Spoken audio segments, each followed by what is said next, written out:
Dear student learners, আসসালামু আলাইকুম। আপনারা সবাই জানেন বর্তমান সোশ্যাল মিডিয়ার সবচেয়ে আলোচিত বিভিন্ন খবরের সংবাদপত্রের সবচেয়ে আলোচিত এবং আলোচিত খবর হলো তেলের দাম বৃদ্ধি পাওয়া। কেন এটা সবচেয়ে বেশি আলোচিত এবং আলোচিত? কারণ হলো তেলের দাম বৃদ্ধির সাথে সাথে আমাদের যে রাস্তাঘাটে চলাচল, অফিস আদালত করা সবকিছু এটার সাথে জড়িত। অর্থাৎ তেলের দাম বৃদ্ধি পেয়েছে, সাথে সাথেই কি হলো, আমাদের আপনাদের রাস্তায় চলাচলের জন্য যে বাসের ভাড়া, সিএনজি ভাড়া, এগুলো বৃদ্ধি পেয়ে যাবে এবং এটা নিয়ে অনেক বেশি আলাপ আলোচনা হচ্ছে। সরকারের পক্ষ থেকে বারবার মিটিং করা হচ্ছে এবং যানবাহন কর্তৃপক্ষের প্রতিনিধিদের সাথে মিটিং করে কিভাবে একটা ন্যায্য ভাড়া আসলে নির্ধারণ করা যায় সেটা আমাদের সবাই প্রত্যাশিত, আমরা সবাই সেটা প্রত্যাশা করি। তো যাই হোক, এই যে তেলের মূল্য বৃদ্ধি, এইটার উপর কতটুকু ভাড়া বাড়ালে আমাদের জনসাধারণের জন্য, স্টুডেন্টদের জন্য, শিক্ষকদের জন্য ন্যায্য হয়, সেটা আমরা অঙ্ক করে আমরা একটু বের করে দেখাবো। যেমন আজকে আমরা দুটি অঙ্ক করাবো। দুটি অঙ্কের হলো যে এক জায়গা থেকে অন্য জায়গায় একজন মানুষের চলাচলে কত টাকা ভাড়া ছিল এবং বর্তমানে কত টাকা তেল বৃদ্ধির কারণে দিতে হচ্ছে এবং বাসের মালিকেরা, গাড়ির মালিকেরা দিচ্ছে, সেটা আমরা বের করে দেখাচ্ছি। প্রিয় শিক্ষার্থীবৃন্দ, তোমরা সবাই জানো এই সপ্তাহের সবচেয়ে গরম খবর, ব্রেকিং নিউজ হলো তেলের দাম বৃদ্ধি পাওয়া। তেলের দাম বেড়ে গেছে, ডিজেলের দাম বেড়ে গেছে, যেই কারণে আমরা অনেকেই দূর দূরান্ত থেকে এসে তোমাদের ক্লাস নেই এবং তোমরাও অনেকে বাসা দূরে, তোমরা ওই সব জায়গা থেকে বৃহত্তর মিরপুর, ফার্ম গেট, অনেক দূর দূরান্ত থেকে এসে ক্লাস করো, স্কুলে আসতে হয়। এখন তোমরা এবং আমরা সবাই দেখতে পাচ্ছি যে আমাদের ভাড়া প্রায় দ্বিগুণ হয়ে গেছে। এখন আমরা গণিত ক্লাসের মাধ্যমে, গণিতের মাধ্যমে, অঙ্কের মাধ্যমে বের করে দেখব যে প্রতি লিটারে তেলের দাম বাড়লো মাত্র 15 টাকা। কত টাকা? 15 টাকা।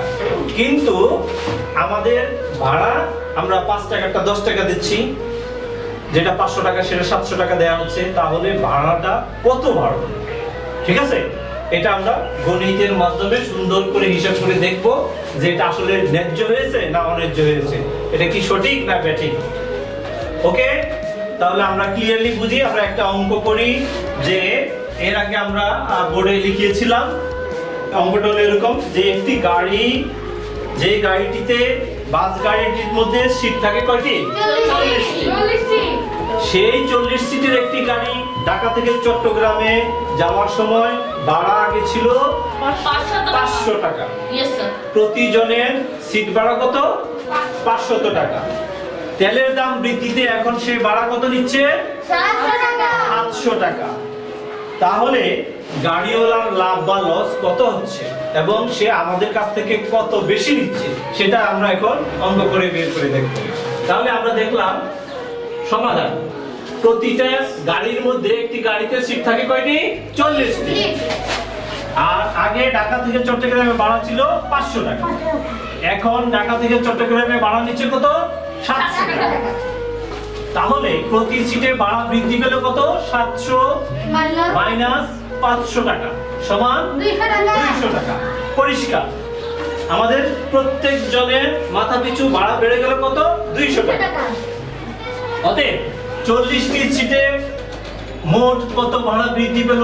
40 গুণন 200 টাকা সমান কত? 8000 টাকা।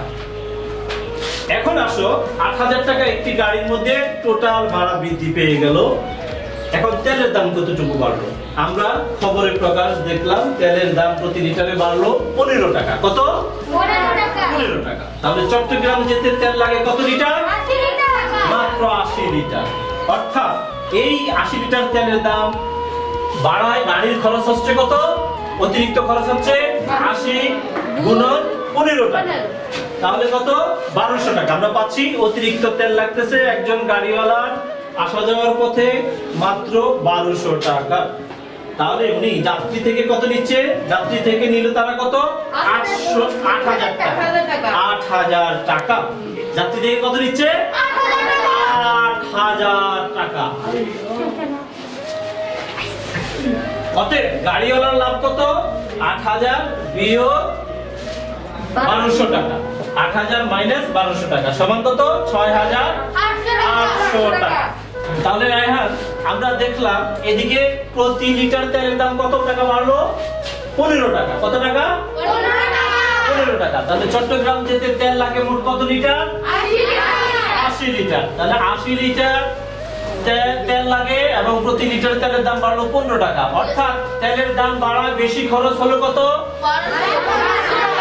80 গুণন 15 টাকা সমান 1200 টাকা। কিন্তু তারা যাত্রী থেকে নিল কত? 8000 টাকা। অতএব গাড়িওয়ালার লাভ কত? 8000 বিয়োগ 1200 টাকা। অয়ন বলো তো কত? গাড়িওয়ালার লাভ হলো কত? 6800 টাকা। 8000 বিয়োগ 1200 টাকা সমান 6800 টাকা। তার মানে অনেক লাভ না? মাঝখানে আমাদের ছাত্রছাত্রীদের, শিক্ষকদের এবং দেশের জনসাধারণের কি ভাড়া লাগছে? ডাবল। ডাবল না? সেই ক্ষেত্রে এটা কি ন্যায্য না অন্যায্য? এটা কি ঠিক না বেঠিক? তাহলে আমরা এই অঙ্ক করে হিসাবটা দেখাই দিলাম। যারা কর্তৃপক্ষ আছে তারা অবশ্যই এটা বিবেচনা করবে যাতে ছাত্রছাত্রীরা, শিক্ষকরা এবং দেশের জনগণ সুন্দর করে একটা ন্যায্য ভাড়া বৃদ্ধির মাধ্যমে সঠিক যে পার্সেন্টেজ, সাধারণত 20% 30% ভাড়া বাড়তি নেওয়া যেতে পারে নাকি? ওকে, থ্যাংক ইউ অল। এখন আমরা এই অঙ্কটা বিভিন্ন প্রেক্ষাপটের আলোচনায় হিসাব করে আরো সুন্দর করে দেখাচ্ছি। আমরা জানি যে আমাদের মধ্যে থেকে তোমরা অনেকেই দূর দূরান্ত থেকে আসো। এখন আমাদের মধ্যে মাহিম সে এখানে ক্লাসে আসে ধরো মিরপুর 10 নম্বর থেকে। আমরা এখন তার মোট খরচ, প্রতিদিনের খরচটা আমরা তার কাছ থেকে শুনবো এবং তার অনুভূতিটা শুনবো। এই যে ভাড়া, বাস ভাড়া বেড়ে গেল, সেটার অনুভূতি নিয়ে আমরা মাহিমের প্রতিদিনের যে অবস্থাটা সেটা আমরা জানতে চাইবো। Mahim, please stand up. জি, আপনি কোথা থেকে এখানে স্কুলে আসেন? মিরপুর 10 থেকে স্কুলে আসেন। আপনার আগে ভাড়া কত দিতেন? 5 টাকা।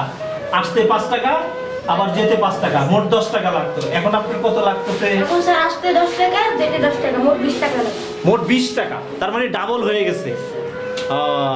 এতে আপনার অনুভূতি কি? আমার অনুভূতি হলো স্যার, মাসে আগে আমার লাগতো 300 টাকা, এখন লাগে আমার 600 টাকা।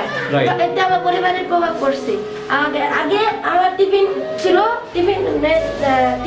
বেশি টাকার, এখন হলো টিফিন কমে যাচ্ছে। আগে টিফিনের জন্য কত? 20 টাকা পাইতে তুমি? এখন 10 টাকা পাই। এখন 10 টাকা দিচ্ছে। তার মানে তোমার এখন টিফিনটা তোমাকে অল্প খেতে হচ্ছে। এটা তোমার উপর একটা মনে কষ্টের ব্যাপার হচ্ছে, তোমার কষ্ট লাগতেছে, এটা অন্যায্য হচ্ছে। Okay, thank you. Okay my dear students, আজকে গণিত ক্লাস আমাদের এখানেই শেষ। নেক্সট তোমাদের মডেল টেস্ট শুরু হবে। তোমরা সবাই গণিতে 100 তে 100 পাও। ভালো করে সুন্দর করে বুঝে শুনে প্রশ্নের অ্যানসার দিবা। আর এরকম তৈলের দাম বৃদ্ধির উপরে তোমাদের একটা অঙ্ক থাকতে পারে। অতএব ওই অঙ্কটা খুব ভালো করে বুঝে শুনে সংখ্যা চেঞ্জ করে দেওয়া হবে। বুঝে শুনে সুন্দর করে তোমরা উত্তর দিবা যাতে নির্ভুল হয় এবং 100 তে 100 পাও এবং পুরস্কার জিতে নিতে পারো। Okay dear learners, dear students, সর্বশেষ আমাদের দাবি হলো, আমাদের আলোচ্য বিষয় হলো যে কোনো জিনিসের মূল্য বৃদ্ধির সাথে সাথে সাধারণ মানুষের জন্য যেন ন্যায্যভাবে সেটা চিন্তা করা হয়। যে কোনো জিনিসের অজুহাত দিয়ে, দামের অজুহাত দিয়ে, বৃদ্ধির অজুহাত দিয়ে দ্বিগুণ পরিমাণ ভাড়া চাপিয়ে দেওয়া, দ্বিগুণ পরিমাণ পণ্যের দাম বৃদ্ধি করা, এটা কোনোভাবেই ন্যায়সঙ্গত নয়। আমরা সেই জিনিসটা আজকে তুলে ধরলাম।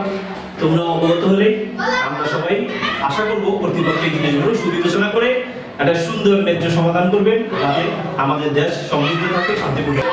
প্রিয় দর্শক, আমাদের এই ক্ষুদ্র আয়োজন, এই যে পণ্য দাম বৃদ্ধি, মূল্য বৃদ্ধির ভিডিওটি আমরা দিচ্ছি, সেই ভিডিওটি এবং অন্যান্য ভিডিওগুলোর যে কোনো একটি যদি আপনাদের একটু ভালো লাগে তাহলে আমাদের চ্যানেলটি সাবস্ক্রাইব করে আমাদের সাথে থাকবেন, বেল বাটনটি ছেড়ে দিবেন।